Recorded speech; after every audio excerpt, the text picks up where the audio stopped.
tune into First Round Fantasy, you're talking to some guys who make it to the championship.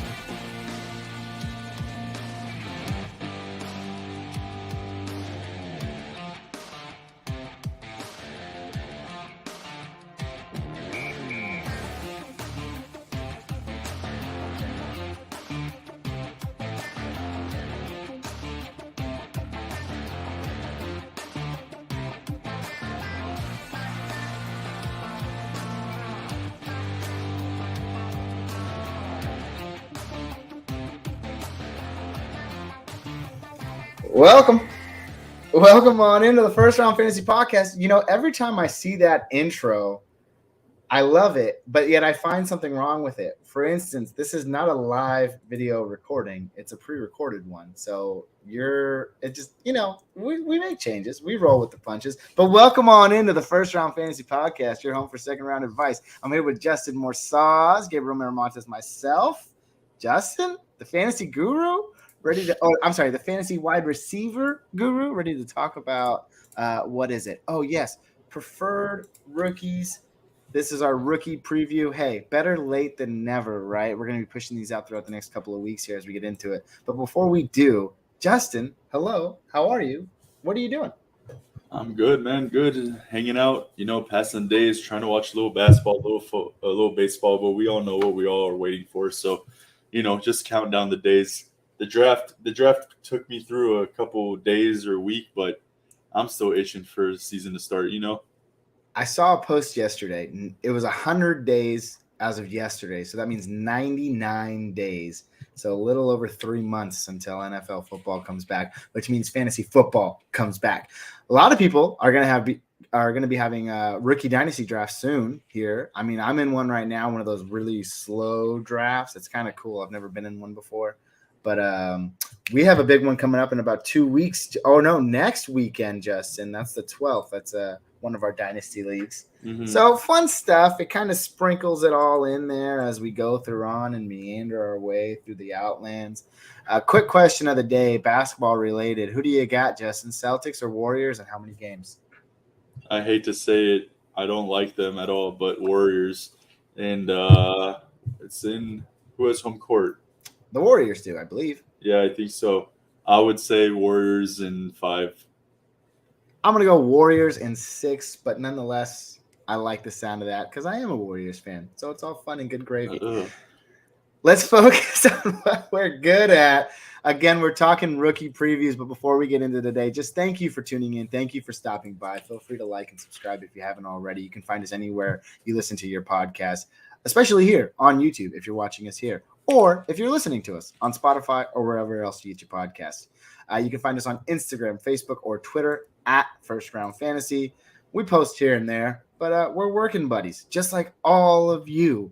We love this stuff. We make time for it, and we give you our thoughts when we're ready to talk about it. So we're going to talk about it today.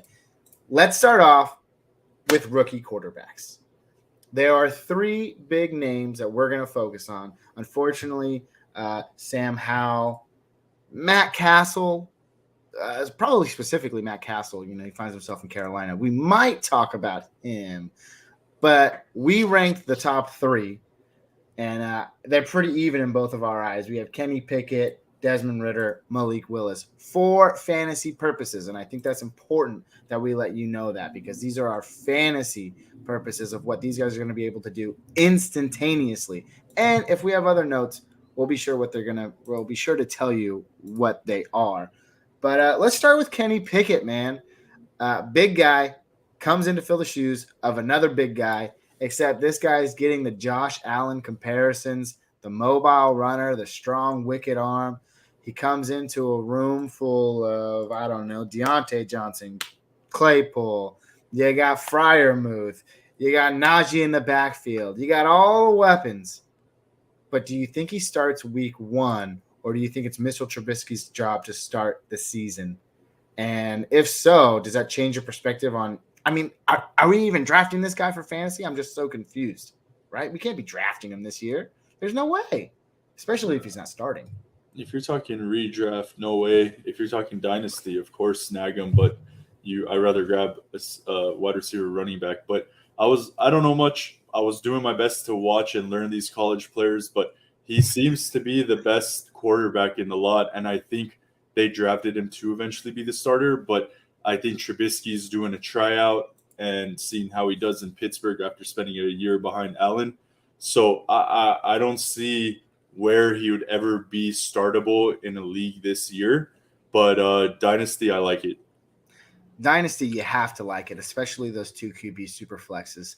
I mean, you got to. He's the first QB off the board in any mock draft you're going to be looking at lately. So props to him. But you're only really going to be starting him, one, if he starts, and two, probably not out of the gates. So these are the hot takes we give you guys. Really bland, really dry. It's a great way to start the show. It's not our fault, man. This is the weakest year of quarterbacks, but we'll get to some juicy stuff soon. I happen to find myself the holder of 4 first-round picks in next year's draft, and I'm very weak at QB, so I'm hoping that's the draft for me. And it looks like it is. A lot of names coming out in 2023. But let's talk about 2 guys that we like, and neither of them are Kenny Pickett. So I'll talk with you first, Justin. Your guy, Desmond Ridder, you think he's going to be the most impactful for fantasy, whether it's this year or just down the road. What do you like about him? And obviously that makes him fantasy relevant. So let's hear it. I mean, I just like the fact of the situation that he's in there. We talk about Pickett playing behind Trubisky. We have Ridder coming in behind Mariota. So I had to think from a fantasy perspective, who's more likely to get benched quicker, and I think that's Mariota. So I think that he doesn't look to be a huge guy, but he looks to have some legs under him as well.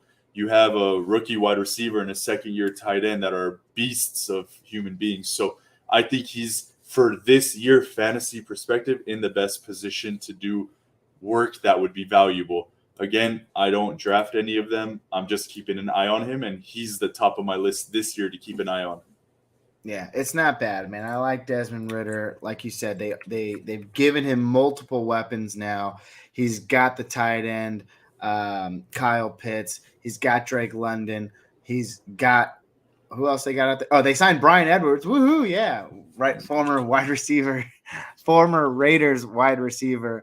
So they have new weapons there. That's a youthful team. Youthful teams are not always good for fantasy. And I did hear a stat the other day that around 70% of all first-year rookie quarterbacks since like the year 2000, 70% of them have not been fantasy relevant at all in their first season. And we saw that at times with guys like Trevor Lawrence, who last year he rode a lot of benches for the majority of the year. And that was one of the best prospects we have ever seen. So clearly down the road, this is a high upside down the road type of guy that you want to invest in, much like my guy, Malik Willis. Listen, he fell to the 3rd round because he doesn't know a pro-style offense, and he's going to need time to develop. Similar situation. He's playing a guy behind a guy in Ryan Tannehill. But I got to ask you, Justin, were the Titans last year the weakest 1 seed that you've ever seen? Because they crumbled. In what? In football, because we just saw Miami. I'm joking.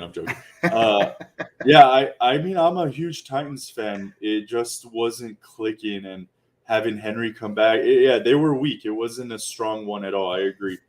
So this is the hottest take that I'll have in a long time. But I think that team's window is closing very fast. And if they don't get off to a close start, a really strong start in this season, they're going to start looking elsewhere. I mean, they unloaded A.J. Brown in the offseason.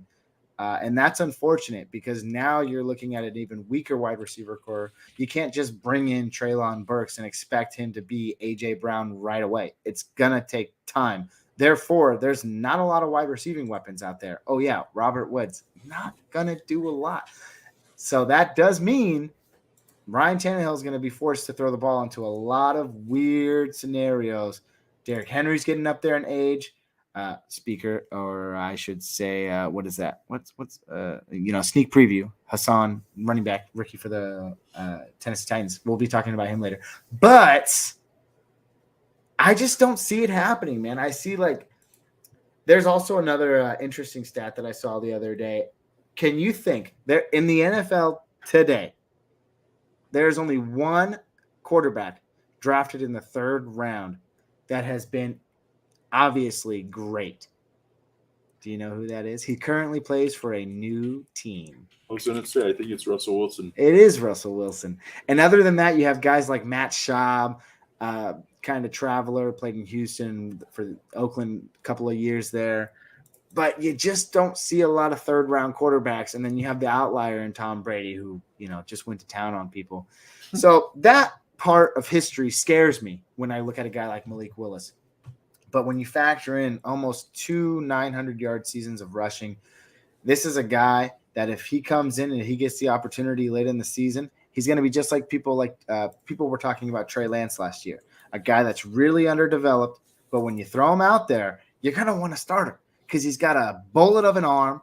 He could throw it down deep, and he's got high rushing upside. And it's just a matter of how long Tannehill can hold on to the job. And, they don't go out and draft a wide receiver, or they don't go out and draft a QB and Malik Willis in the 3rd round, even though, again, history has it that it's not always, going to plan.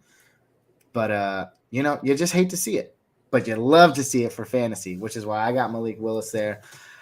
I don't know. You think he starts this season? It depends, right? If they get off to a strong start, then I think that's the same team that's going to be, the number 2, 3, 4 seed this year. Kind of good, hanging around like they did last year. But I don't think to give up on Tannehill, I don't know.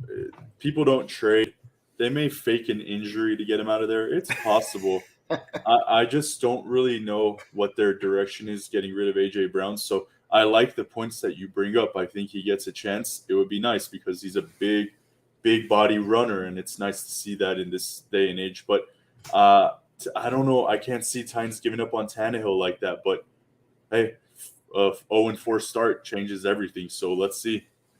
It's very true. And it's just it takes me back to the draft, man. It was such a weird pick. Like, if you don't believe in Tannehill, then you draft a QB. And that's kind of what they did. And it's like, well, I don't know it's a belief because, like, it's not like they had a Herbert or Burrow to pick from. They fell a little bit. So it's like, hey, Tannehill, 1 year, 2 years, that's it. We got to get young blood ready to work. So I think it's more so that outlook rather than, hey, you're getting replaced today. It wasn't a Jimmy and trade type of thing, where you trade up for a QB. It's not that. No, 100%. And this is a Ryan Tannehill contract year, I believe. I might have to look that up, which I am doing right now. Do you know if it's his contract year? I'm pretty sure it is. No, I don't know. I was thinking about that too, so check it out. But, I think all 3 of these will be good down the line for their teams. I think it works out. What'd you see over there? I'm looking to see when his contract ends, and he is there until 2023. Yeah, so it looks like he's in a contract year here. Mm-hmm. So, again, just more reason to kind of push the envelope, see where things go. But there you have it. A lot of loose, shaky takes, rookie guys, rookie quarterbacks looking to make a name for themselves. Hopefully they're viable for fantasy this year. However, they never are. So we're going to move on to the more interesting topics, and let's start with our running backs. A few big names to highlight this year. We have them ranked: Breece Hall, Kenneth Walker, Rachaad White, James Cook, and Dameon Pierce. Justin, let's talk about Breece Hall. Obviously, you pegged him as your guy. So what do you think? What's he got? I mean, it's a vanilla pick. I think it's a consensus pick, but I don't want to lie and get cute with anything. This dude seems like a freaking maniac ready to run.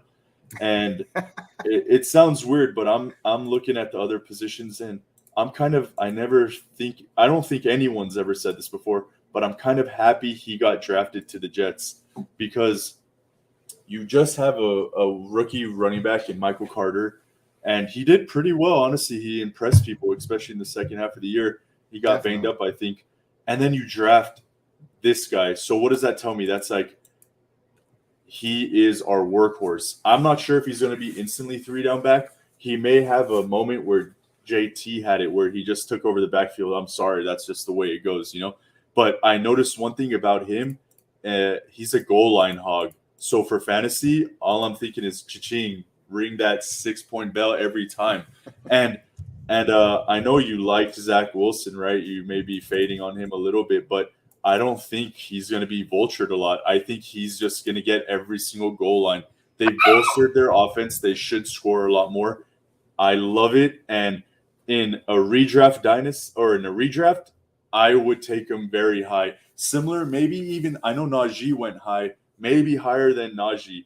And in a dynasty, I think he's a clear-cut 101 because I know there are a lot of wide receivers, and that's another reason why I'd fade on a wide receiver.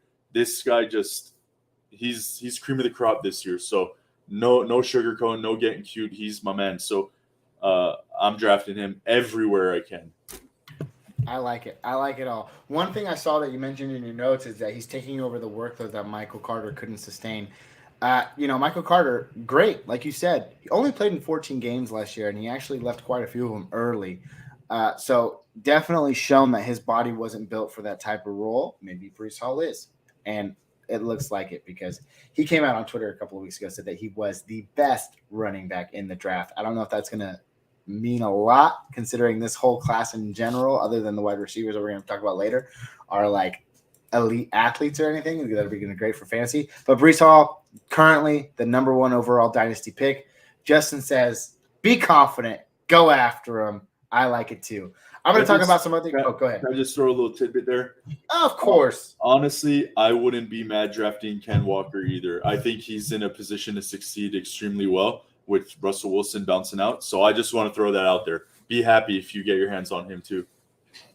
Yeah, that you had to say that. I don't know, man. When Drew Lock's throwing the ball, I think they're going to stack the box on anybody who's behind that backfield, and it's going to be poor. That team is, unless Drew Lock comes out and surprises the world, dude, that team's going to be looking bad, dude. I trust Carroll to make a decent running back out of that situation.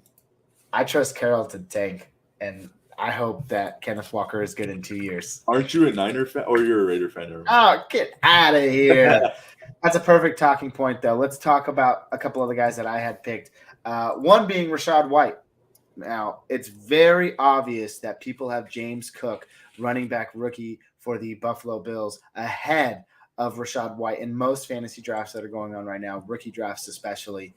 And I'm here to tell you, I don't think that's a good idea. I love Rachaad White, and here's why. Main reason, Tom Brady. He finds himself in Tampa Bay. Tom Brady passes to his backs. My notes here say that between Fournette and Ronald Jones last year, they saw a combined 94 targets. That's insane for the running back position. Meanwhile, in Buffalo, where James Cook is getting all of the hype, Singletary, Breida, and Moss last year saw 70 targets all together. So that's 24 fewer targets. I don't know, man. I think that Buffalo is playing in a division with New England. The Jets are trying to get up. They're looking to make some moves. That division's getting a little tougher. And Josh Allen likes to run the ball himself and throw the ball a lot. With Rachaad White, Tom Brady's always going to dump it off. They play in a weaker division. I think this is a man that's come in to spare Leonard Fournette in the passing game. And I think that's exactly what's going to happen. So as far as dynasty purposes go, I wouldn't be surprised if I'm going to take Rachaad White before James Cook. So let me know what your thoughts are down in the comments below. But more importantly, Justin, what are your thoughts on the situation? I think you assessed it pretty well as far as a fantasy point of view. The only thing that I could say is I know Buffalo's been trying to work out a running back situation for the longest time. Moss is trash. Singletary's trash. They're all trash. Breida's trash. I only can name a few, you know. So maybe Cook is the answer where it's like, hey, we finally got a running back that we can trust. Let's go ahead and get him the rock a little bit more and save Josh Allen as we continue to want to go deeper and deeper in the playoffs. You know, you get to a point where you start transitioning, you're more experienced, you protect your body, because we know Josh Allen loves to vulture those TDs. So let's see if something changes. But I'd have to do a little more research. But I do agree, Tom Brady is a dump off king to these guys. So I like the fantasy outlook for Rachaad. So let's see. He does have Giovanni Bernard there to kind of pose a threat, but I think he got injured towards the end of last season, and Rookie's Gio's the favorite type of guy as he's a safety blanket in those situations. He's not taking away workload like that, I don't think. He's just there. Now, the only scenario where this could go awry is that Buffalo, like you said, they don't have the running backs like they do in Tampa Bay, where Leonard Fournette is already supplanted as the RB1. So if they decide to play with James Cook in that role, where he's getting the receiving work and he's getting some rushes, then we have a problem. Then we need to look at the scenario all over again. But I still think they're going to throw Singletary out there from time to time to run in between the tackles, where James Cook is going to get the passing downs work. One other guy I wanted to touch on really quick was Dameon Pierce out of Houston, the rookie running back there. I just think the guy's solid, and he's got a really bad competition to go against. I mean, there's not a lot there in Marlon Mack, Rex Burkhead. I'm pretty sure David Johnson's a free agent right now, but does it really matter? I don't know. And the team's improving. I like Davis Mills. I hope he can do something. I hope he can capitalize on what he did last year. So many people are writing him off. I like him. They drafted some wide receivers. They still have Brandon Cooks. They got Brevin Jordan, an exciting tight end who's been kind of quiet. But I just think Dameon Pierce, if he takes the role there, that's a valuable role to have. Any running back one is a valuable role to have. And when you're playing on the Houston Texans, it's a running back one possibility. They don't really like to share the ball there. So 2 guys, or 3 guys, I should say, that we like to keep eyes on. I see you nod your head there. Wait, did you have a last-minute take? I mean, I don't think the Texans are good, but I know they've had some sharing issues. Like, they do give it up because they haven't had a running back they can trust. I think who they have, Lindsey and David Johnson and Duke Johnson, stuff like that. They just got Marlon Mack, and I think they just got Rex Burkhead as he's first timer with the Texans, right? Yeah. I don't see Dameon Pierce being draft worthy. He might be a late round pick if he falls.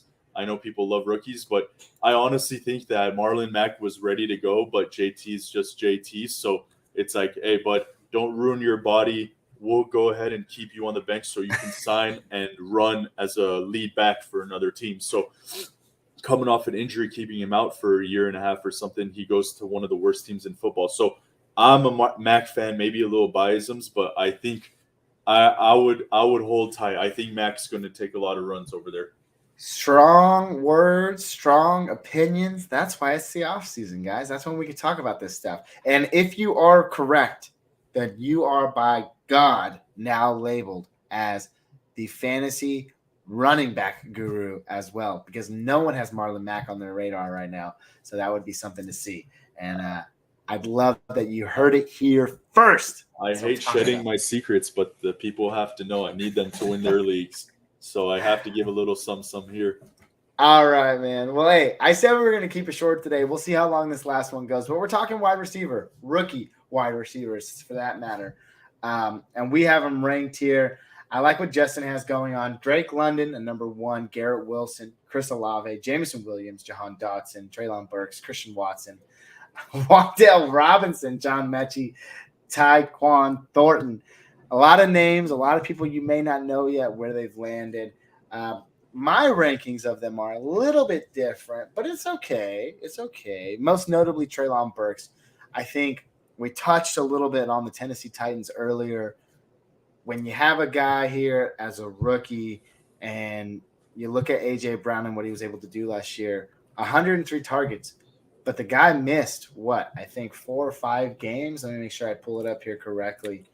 Let's see, 13. They play 18 games now or 17 games now. 17. So they play 17. So he missed 4 games last year. So that 105 could easily be like 125, 130.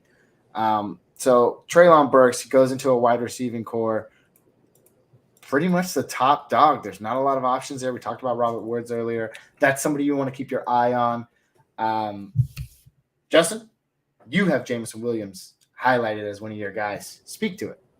I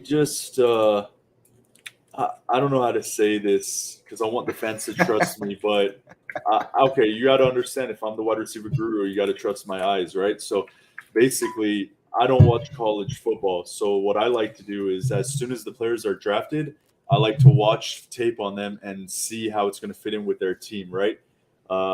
I immediately saw Jameson Williams and I was like, dude, this is weird. Like, why is he falling? This guy's a freak athlete. Like, look at Justin Jefferson, tall, lanky. This guy's taller and maybe faster. Like, it's crazy to me. I don't know if this guy can remain healthy, because the only knock on him was that he tore his ACL. Other than that, he was destined to be the top wide receiver in the draft. So if he can stay healthy, I don't know which corners are going to stick a guy like this if he starts getting confident. You know what I mean? But the only issue I have is that Detroit bolstered their offense outside of the draft, where they signed Shark, they signed another wide receiver. And I know Shark didn't impress anybody, but why else would you sign a wide receiver if you're not going to use them like Shark? So I'm thinking best case scenario, he just supersedes everybody. Shark falls out of the rotation. Him and Amon-Ra switch for targets, and we have a huge rookie season by this guy, because if his ACL is full and he's good to go, I can't. Drake London being a big dude, I can't see anyone competing with Jameson Williams. So that's my number one favorite for sure. But he replaces your former number one favorite in Amon-Ra St. Brown. How do you feel about that? Now you got your two favorite receivers playing on the same team with Jared Goff supplying them? Like, what's going to happen?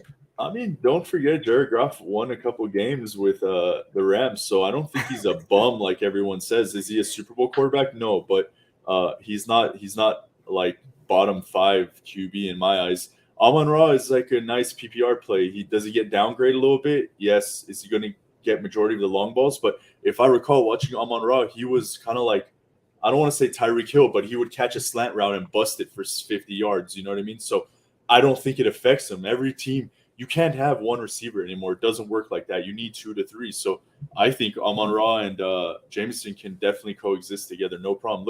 Look at Justin Jefferson, a la Thielen. Same thing to me. I can see the same exact roles playing out. Mm-hmm.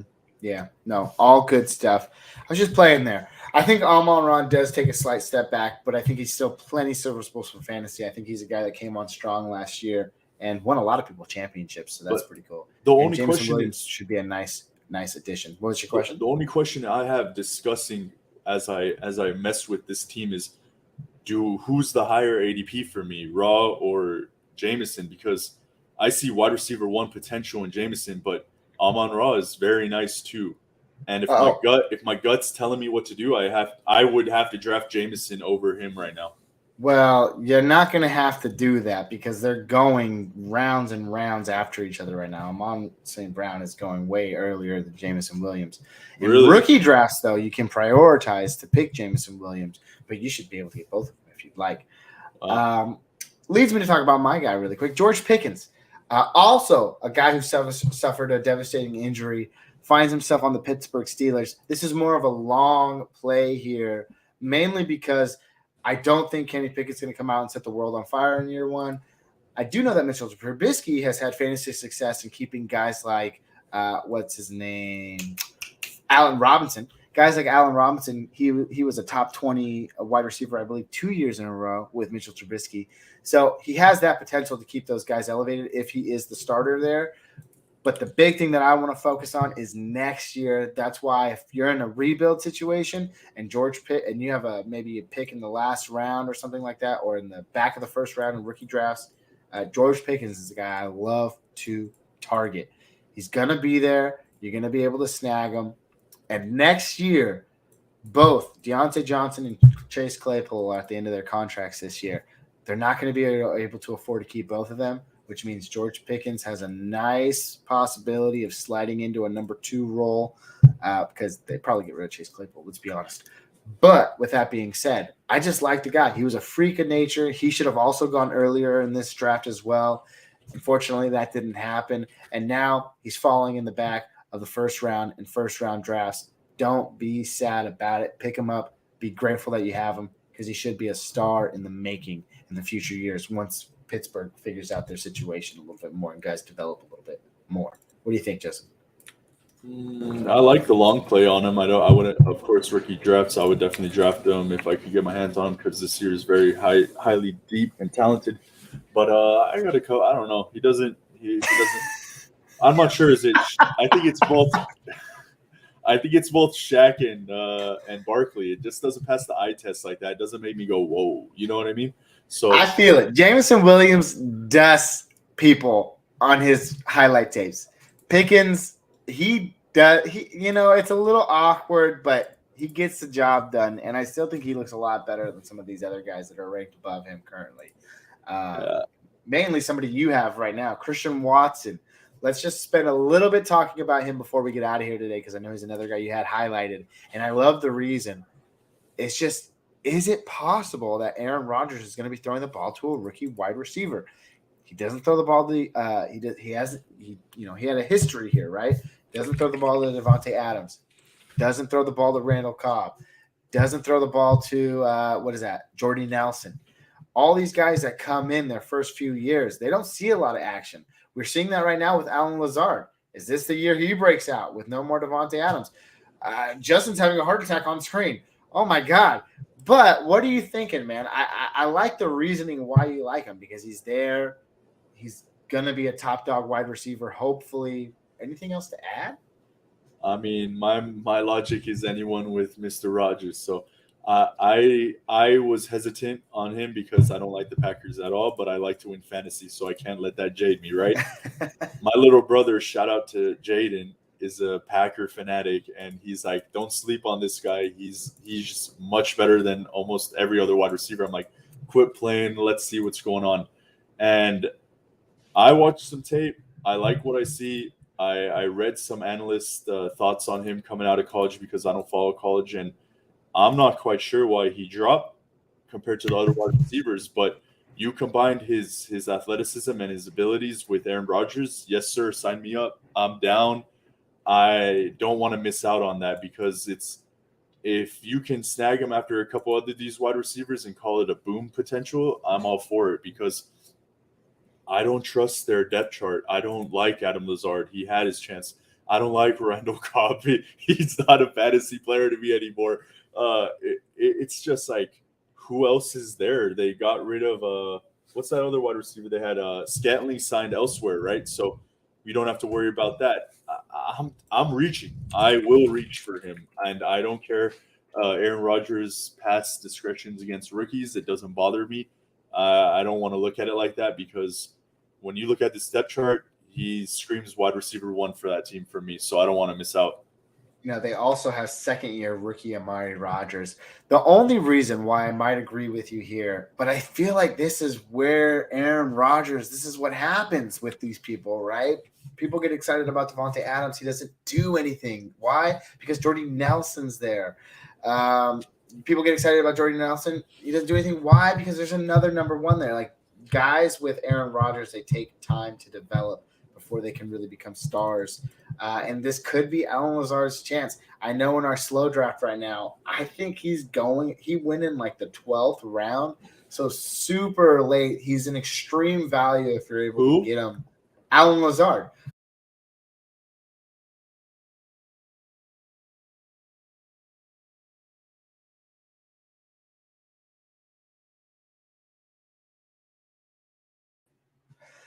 Anyways, technical difficulties there. There you have it. That's it for today. We're not going to waste any more time with this. Sorry for the technical displays. Justin's not here. This is awkward. I'm just going to go. We hope you found some time to watch this today. We'll chop these clips up and put them out in short increments. And Justin's back in time just to give us the last take of the day. I don't know what happened. My bad. No, it happened to me too. We all got kicked out, man. Oh, I had to restart the stream again. It was very, very odd. But yeah, no. Go ahead. To counter your point, to defend that pick, is that there is no Jordy Nelson, there is no Devontae, there's nobody else that you're like, hey, I know it's a rookie, let's go ahead and taper him on. There's no one this time. So I don't like Lazard. I like Amari. Okay, whatever. But they picked a high wide receiver for a reason. So I'm rolling with it. No doubts, no questions. He's the guy I want. Well, Justin, I admire you for that. And this is why it's the off season, because we can have hot takes all we want. And hot takes are something that I love more than anything, especially in fantasy football. But that's just about doing it. We're not going to be here for a long time. It was a short time today.